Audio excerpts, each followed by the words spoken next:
Hi, and welcome to today's episode of Conversations with Therapists. I'm excited to be speaking with Dr. Marcia Lindsey. Dr. Marcia Lindsey offers therapy for anxiety, OCD, insomnia, and other mental health challenges in Texas. So, Dr. Lindsey, how are you doing today? It's a great day. Just had my birthday and lots of celebrating. Ah, happy belated birthday. That's so exciting. Thank you. All right, so let's dive right in. Can you tell us a little bit about yourself and how you got to work so closely with those struggling with anxiety, OCD, and insomnia? Oh my goodness, that's a long story. Uh, I was born and raised into a religious family.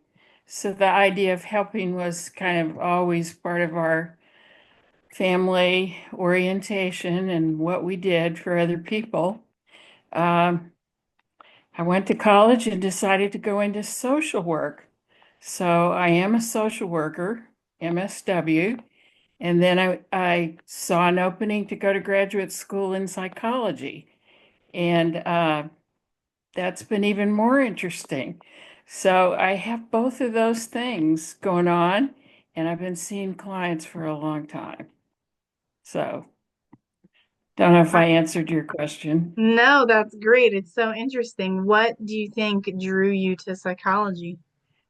I think it was study of the brain, the interesting parts of working with individuals in terms of their life story, how their family, how they're growing up, how their orientation all pointed to where they arrived at the problems they got. Hmm. My clients are like a puzzle or a story for me to kind of unfold, I guess you'd say. And I just enjoy a lot working with people. I love that. It's interesting that you use the puzzle metaphor because I also feel like every time you learn a little bit more about a client, it is another piece of the puzzle that helps understand who they are as a whole. Absolutely. Often we know more about where they're trying than they know more about where they're trying to go. I'm But sure it's that comes fun with, to walk with them and yeah, get that to unfold. I really, really enjoy that. I'm sure that comes with years of experience. Well, each little piece has added something Hmm. because now we have all these new tools to help people. And sometimes we use a combination of what we think is going to help them. And often that combination works the best Hmm. because this adds to this, adds to this. And so it ends up just being a lot easier for people to make progress in Hmm. whatever they're trying to do, whether it's anxiousness, depression, sleep problems. One of my favorites. It's just a lot of fun as far as I'm concerned. How did you become specifically involved with people who are struggling with sleep issues, OCD, anxiety? You know, on top of those other things, I took a coaching program and we started to require, we were required to present a group on something. And so many of my friends in the class were having sleep problems. And so I decided to look into insomnia. Um, I studied it. Uh, I don't have it myself, but I've seen lots and lots of people who can't sleep. And there are many reasons for that. Even many of those reasons now we're beginning to understand have to do with the brain. Mhm. So sometimes people are, for various reasons in their life, they're very vigilant about what's around them. They have to pay close attention. This can be environmental, this can be in the family, this can be anything. And so when they try to sleep at night, they can't turn their brain off. Mm-hmm. The brain actually can't relax in ways that are necessary for sleep. Mm-hmm. So, neurofeedback is a particularly helpful tool for that because it relaxes the brain in ways that we could never do by talking about it. It's quite unique. I'm not going to say it's effortless. You still have to do things. You still have to have good sleep principles. But uh, if I told you to relax your brain, and we did relaxation exercises, which have been common for 30 years, it wouldn't help. Mm-hmm. Okay. And many people are frustrated about that. And so it's a tool that is positive, easy, not risky in any way. And it helps people do that part of the sleep that they can't do on their own. Mm-hmm. Very marvelous. So for people who don't know, can you explain a little bit how neurofeedback works and how you came to specialize in using neurofeedback? That specialty thing, that's fun. It always comes from personal experience. And so, my colleague, my business partner, had a child who was really struggling during her adolescence. Mm-hmm. And we have a dinner meeting we've had for 25 years, once a month. And so we were trying to brainstorm how to help her. And she went to a guy that we knew nothing about and had a number of sessions of neurofeedback. This is someone who had type 1 diabetes, you know, discovered in adolescence, and also had some other issues like ADD. We didn't know it helped ADD at the time. So we proposed this to her. She sent her daughter, and the results were so remarkable, we decided to go get trained in it. Wow. So we went to the East Coast, and there's a training camp that was 1 week long. And we continue to have, mentors help us because the brain is a very complex area, and we're always finding out new things about it. Mm-hmm. So it was really from personal experience, I guess you'd say. Mm-hmm. And so, what is the science behind neurofeedback? How does it work? It is. It is an EEG-based technique so that while the client is sitting in front of us, we are watching their EEG on a screen. Unlike neurologists who are looking for seizures, we're not looking for seizures. We're looking for the balancing of your brain waves. And so we begin by doing a map of your brain in which we can tell which frequencies are functioning within the normal range. And so once we have that map, we set up a protocol on our computer where your brain is showing the EEG in real time. And the patient in the meantime is sitting with a cap on their head, put up like a swim cap with little holes in it that we can gel to the scalp so we can record.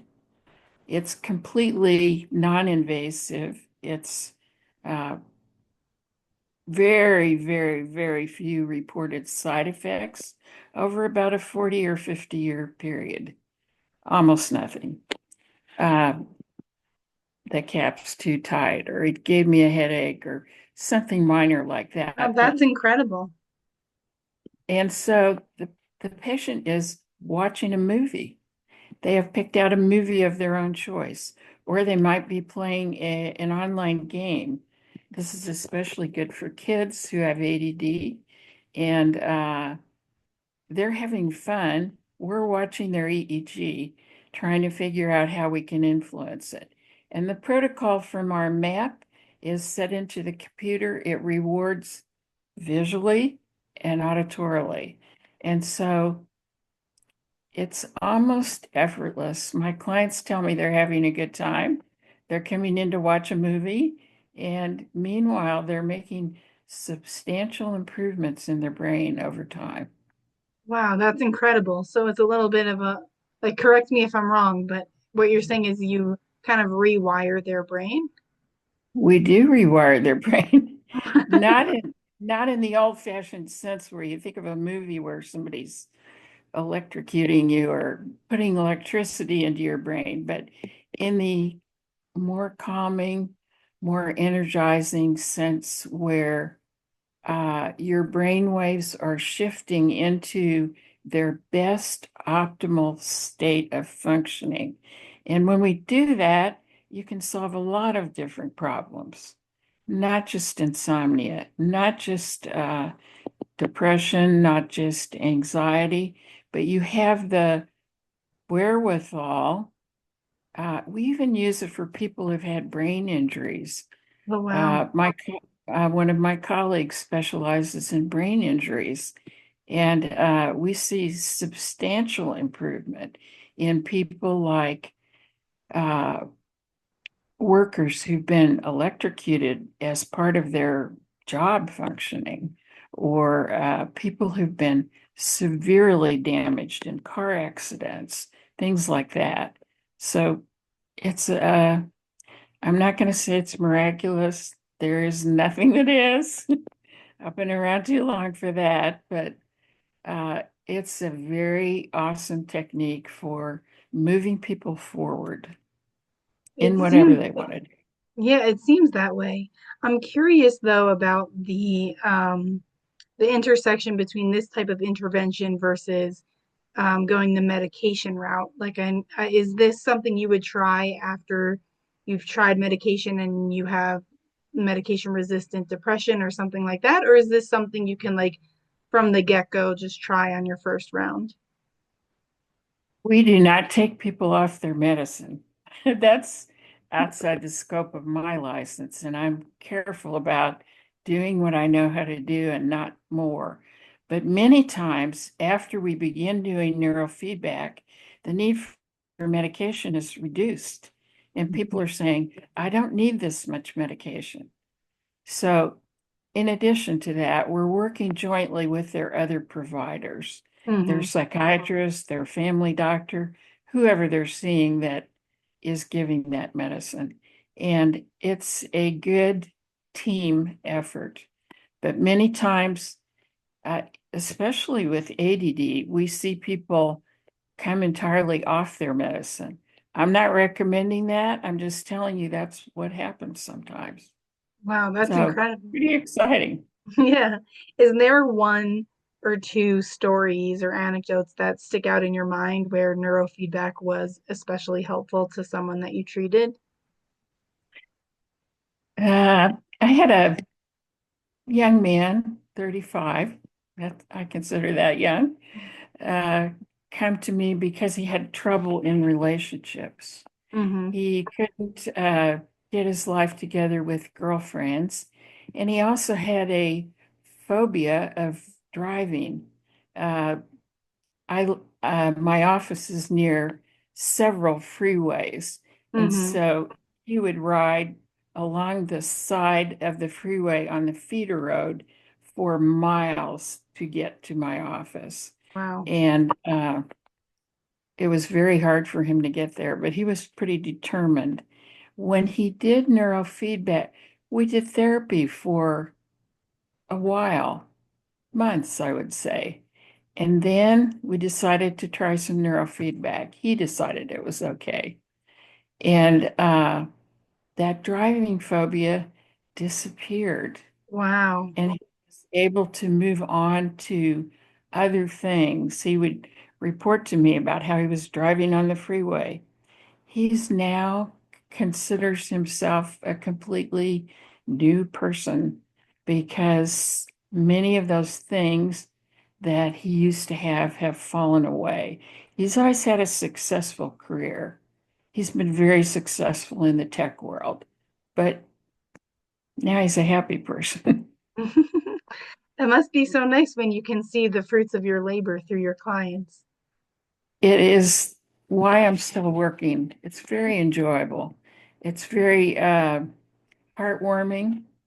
It's very meets the needs of my soul, I guess you'd say. That's so nice.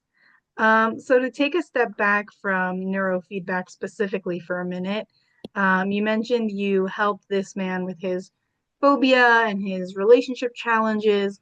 What are some other issues or mental health challenges that you treat or focus on in your practice? Uh, for years, I have seen teenagers, and then I had my own teenager, and I decided, maybe I shouldn't be doing this in the daytime and at night at, Hmm. at the same time. So I decided to work with adults more than teenagers, although I have a few teenagers, and they're wonderful people now. Um, but um, I think it would be hard to narrow down. People don't always know why they're coming. Not that it's mysterious or anything, but they come because they have a symptom, and many times they're able to work on the relationships in their life to relieve that symptom and to get in a better position with their husband, their coworker, their spouse, their mother, whoever it is. And so getting on top of those relationships so that they feel successful is really, really important. And then the anxiety diminishes because now I don't have to worry about going to Thanksgiving dinner, going to places where I will see that person and have to deal with them. So, and I'm getting out more because I feel better about myself. Hmm. So, if someone is going through a hard time or is experiencing symptoms and they're not sure if it's something they like, I feel like a lot of people are like, oh, I should be able to handle this on my own. Like, do I really need therapy? Where do you think that line is of someone who is just experiencing, you know, general anxiety or general sadness versus when someone should seek help from a licensed professional? I hate to say this, but I think people know when they have reached a point where they've done everything they can do to fix the problem, and they just want somebody to be with them while they're trying to solve it. Someone who will walk in that path that will help them take the next step because there's no shame in coming to talk to someone. It's actually a pretty positive experience for many people. But I think in yourself when you have done X, Y, and Z, and I'm kind of at the end of my rope with this, and I don't mean suicidal, I just mean dealing with the problem. What else can I do? I've done everything I can come up with. And friends, of course, always have great advice about what we should do. But, they have their own interests also. So it's good to have a non-interested party to look at what's going on. Mhm. That makes sense? Yeah, absolutely. I think that we all need an objective third party in our life sometimes.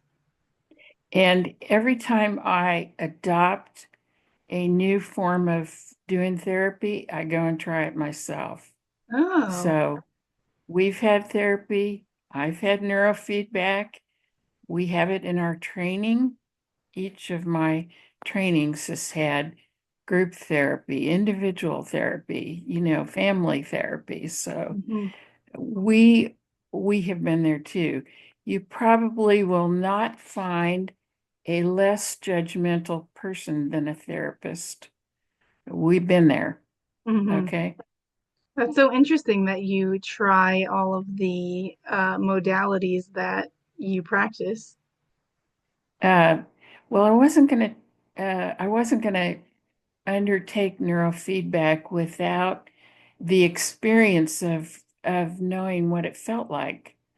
So, the worst problem I had was the paste you have to put in your hair has to be washed out, and I had to go I, to work. So, I'm sure that would be a challenge for a lot of people. practical problem. You spoke about how you've been practicing therapy for quite some time. So I was wondering how you've seen the mental health field develop over the time that you've been practicing as a therapist. Oh my goodness. And it's still evolving. Uh, One of the most recent areas of interest that I have seen is our neurotransmitters, the little devices that make us happy, make us sad, make us depressed, are actually located in our stomach. Hmm, Okay. And so the latest field, this is the decade of the brain. Almost everyone understands that that's what we're looking at the most right now. 10 years ago, that was not the case.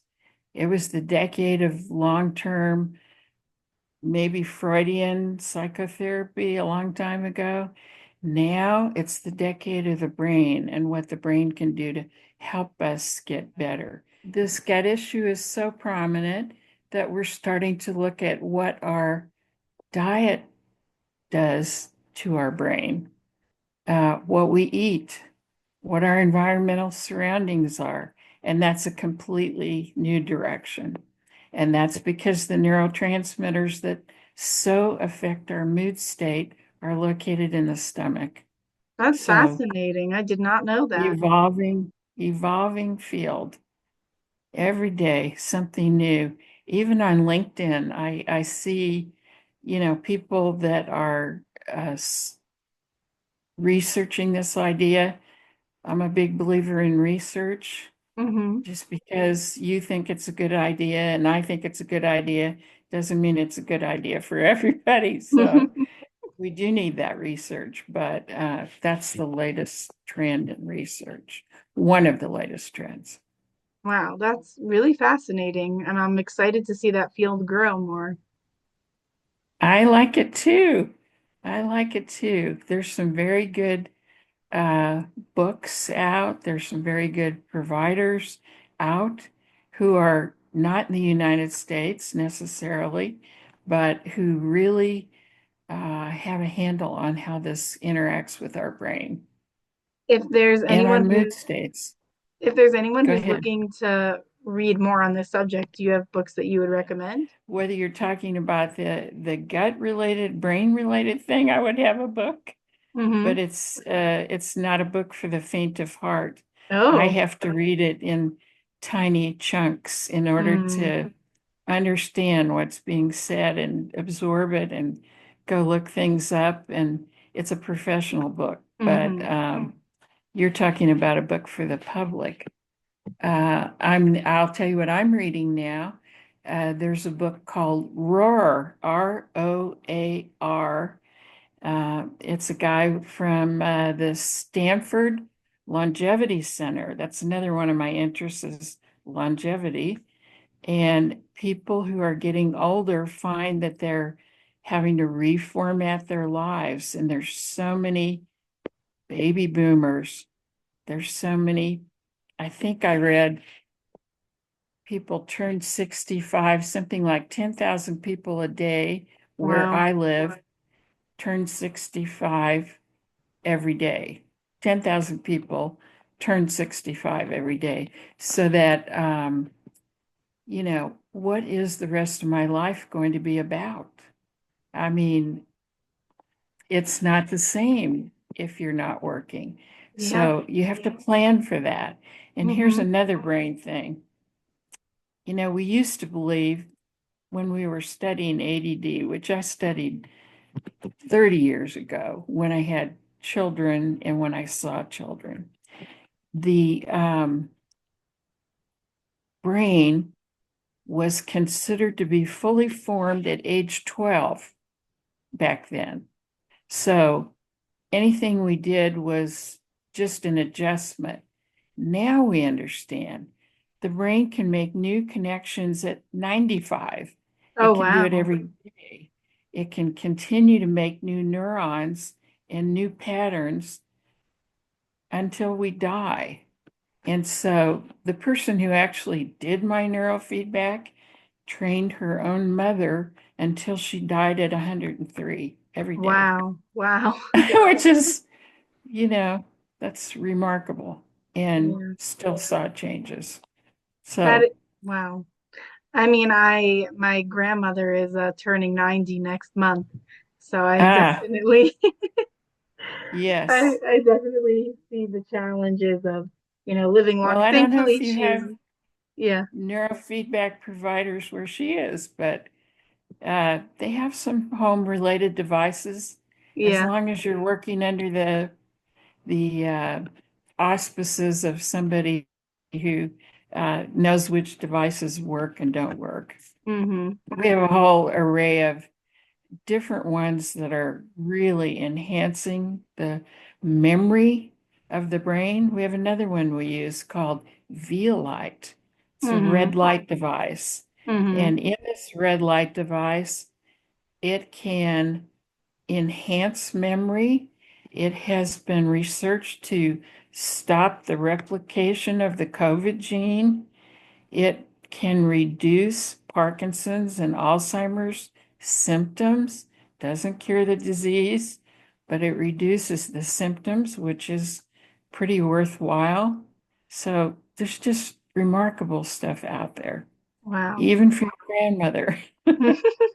I mean, what's so interesting about the conversation is that I feel like you have so much hope in the future of this field. Like there's a lot more that Oh, can be helpful to people.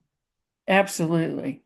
I have seen it. I have seen people change from it, who are desperate, who are very unhappy, who have been injured in some way or not. It is and it's very rewarding for those of us who do it. So if So yeah. here's to your grandmother. Yeah, she's definitely a vibrant, very active person. So I look up to her a lot. Yeah. So for people out there who maybe are struggling with mental health, whether it's anxiety or insomnia or anything like that, what advice would you give someone who is feeling a little hopeless in their struggles to deal with their mental health? Uh, do the best you can by using your friends, using your family to support you. And when you need a more neutral person who knows how to help you get where you want to go, call them. They'll be happy to hear from you. That's definitely some good advice. We can all use a good support system. Yes. And some people have it and some people don't. So we'll try to help you find it if you don't. Absolutely. So, for those watching this episode and they are interested in what you want to say and they want to hear more, what's the best way for people to get in touch with you? Oh, well, my phone works. That's 713-669-8947. And we also use email. We have a very strongly encrypted email, which blocks any attempts at getting into it. And so it's called info, INFO, at drmarcialindsey.com. And you'll have to figure out how to spell my name from that if you want to get there. Yeah, everyone can also Google your name, and I'm sure they'll find your website and the correct spelling for your name. So, Yes, absolutely. okay, is there anything else that you want to say to our audience before we head out? Just thank you for the opportunity to get out there and show people that there's hope. There are good ways of helping, and there are good people out there willing to help you wherever you are. That's beautiful. Thank you so much for joining us today. It was really nice speaking with you. And you as well. All right. Lovely person.